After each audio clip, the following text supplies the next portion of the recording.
ఓం శ్రీ గురుభ్యో నమ. పంచాంగం శ్రీరస్తు శుభమస్తు అవిఘ్నమస్తు. తేదీ 28/9/2024. వారం స్థిరవాసరే శనివారం. శ్రీ క్రోధినామ సంవత్సరం దక్షిణాయనం. వర్ష ఋతువు భాద్రపద మాసం బహుళపక్షం. తిథి ఏకాదశి సాయంత్రం 4:43 వరకు. నక్షత్రం ఆశ్లేష. పూర్తి యోగం సిద్ధం తెల్లవారుజామున 3:17 వరకు. కరణం బాలువ సాయంత్రం 4:43 వరకు. తదుపరి కౌలవ తెల్లవారుజామున 5:10 వరకు. వర్జ్యం సాయంత్రం 6:11 నుండి 7:51 వరకు.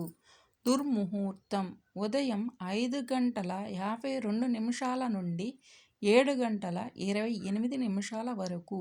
అమృతకాలం తెల్లవారుజామున 4:14 నుండి. రాహుకాలం ఉదయం 9 నుండి 10:30 వరకు. యమగండం మధ్యాహ్నం 1:30 నుండి 3 వరకు. సూర్యరాశి కన్య. చంద్రరాశి కర్కాటకం. సూర్యోదయం 5:53. సూర్యాస్తమయం 5:51. నేటి విశేషం ఇందిరా ఏకాదశి. శ్రీకృష్ణ ధర్మరాజుల సంవాద రూపంలో బ్రహ్మ వైవర్త పురాణంలో వర్ణించబడింది.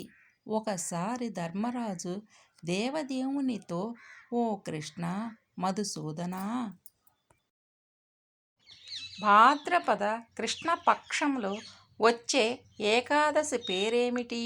ఆ ఏకాదశి వ్రత పాలనకు ఉన్నట్టి నియమ నిబంధనలు ఏమిటి? ఆ వ్రత పాలన వలన కలిగే లాభమేమిటి అని ప్రశ్నించాడు.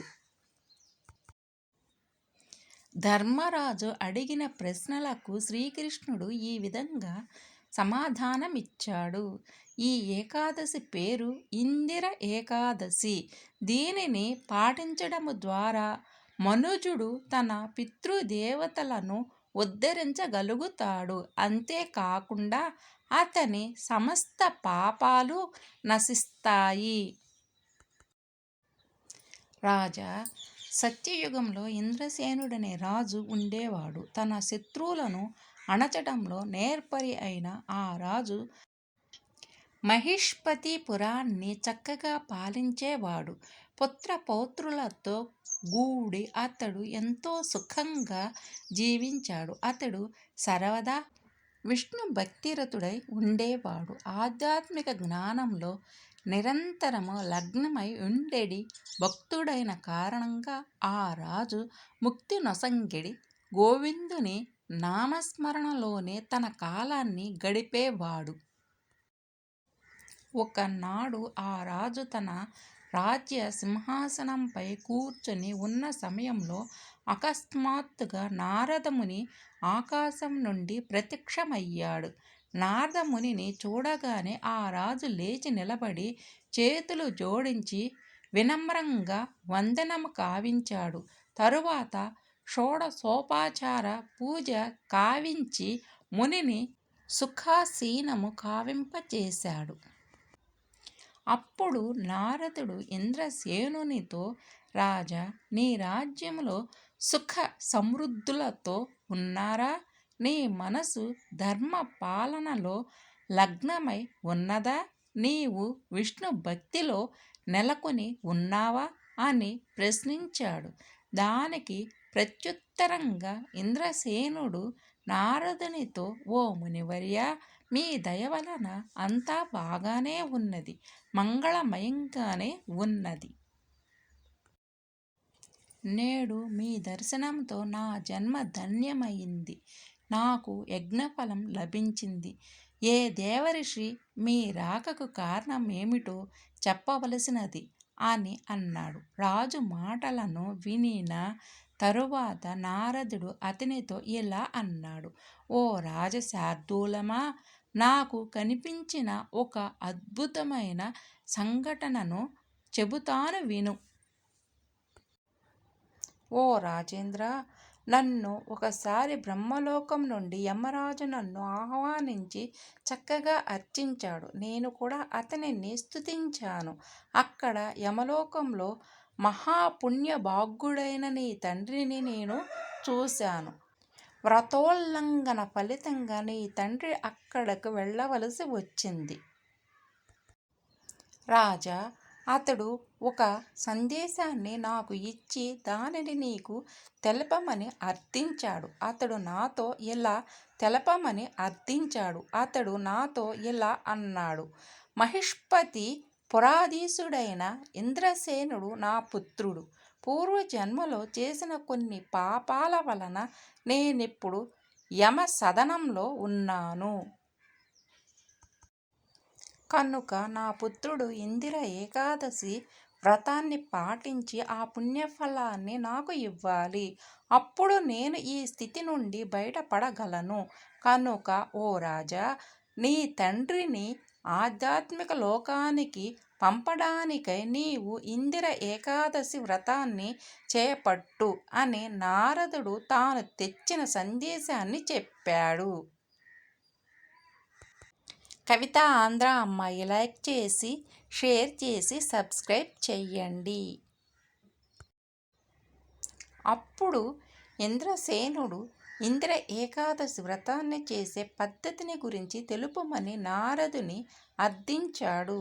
వ్రత విధానాన్ని శ్రీనాథుడు ఇలా వివరించాడు. ఏకాదశి ముందు రోజు మనుజుడు తెల్లవారుజామునే స్నానము చేసి పితృదేవతలకు తర్పణాలు ఇవ్వాలి. ఆ రోజు అతడు ఒక్క పూటనే భోజనం చేసి నేలపై పడుకోవాలి. మర్నాడు ఏకాదశి రోజు మళ్ళీ తెల్లవారుజామునే మేల్కొని దంతధావనము, హస్తముఖ ప్రక్షాళనము చేసుకుని చక్కగా స్నానం చేయాలి. తరువాత ఎటువంటి భౌతిక భోగంలో పాల్గొననని వ్రత నియమం చేపట్టి రోజంతా ఉపవసించాలి. ఓ పద్మనేత్రుడా, నేను నిన్ను ఆశ్రయిస్తున్నాను అని పలికి భగవంతుని స్తుతించాలి. తరువాత మధ్యాహ్నవేళ సాలగ్రామశిల ఎదురుగా విధి పూర్వకముగా పితృతర్పణాలు చేయాలి. తదనంతరము బ్రాహ్మణులకు చక్కగా భోజనం పెట్టి దక్షిణలతో సంతృప్తిపరచాలి. పితృతర్పణ కార్యంలో పదార్థాలను గోవులకు పెట్టాలి. ఆ రోజు అతడు చందన పుష్ప ధూపదీప నైవేద్యాలతో హృషికేశుని అర్చించాలి. శ్రీకృష్ణుని నామరూపగుణ లీలాదుల శ్రవణ కీర్తనలతో, స్మరణముతో అతడు ఆ రాత్రి జాగరణ చేయాలి. మర్నాడు అతడు శ్రీహరిని అర్చించి బ్రాహ్మణులకు భోజనం పెట్టాలి. తదనంతరము అతడు సోదరులు, పుత్రపౌత్రులు, బంధువులతో కలిసి నిశ్శబ్దంగా వ్రతపారణము చేస్తూ భోజనం చేయాలి. రాజా, ఈ విధంగా నీవు ఈ ఏకాదశి వ్రతాన్ని పాటిస్తే నీ తండ్రి నిశ్చయంగా విష్ణులోకానికి వెళతాడు. నారదుడు ఈ విధంగా ఉపదేశించి అంతర్హితుడయ్యాడు. తరువాత ఇంద్రసేనుడు నారదముని ఆదేశానుసారమే సంతానము, బంధువులు, మిత్రులతో గూడి నిష్టగా ఇందిర ఏకాదశిని పాటించాడు. ఆ వ్రతమహిమ కారణంగా ఆకాశం నుండి పుష్పవృష్టి కురిసింది. ఇంద్రసేనుని తండ్రి గరుడవాహనారూఢుడై విష్ణుపదాన్ని చేరుకున్నాడు. తరువాత రాజర్షి అయిన ఇంద్రసేనుడు ఎటువంటి అడ్డంకులు లేకుండా రాజ్యపాలనము చేసి, చివరకు రాజ్యాన్ని తన పుత్రునికి అప్పగించి తాను భగవద్ధామానికి వెళ్ళిపోయాడు.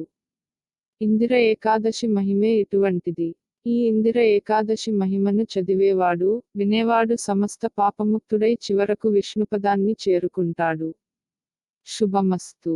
సమస్త లోకా సుఖినో భవంతు.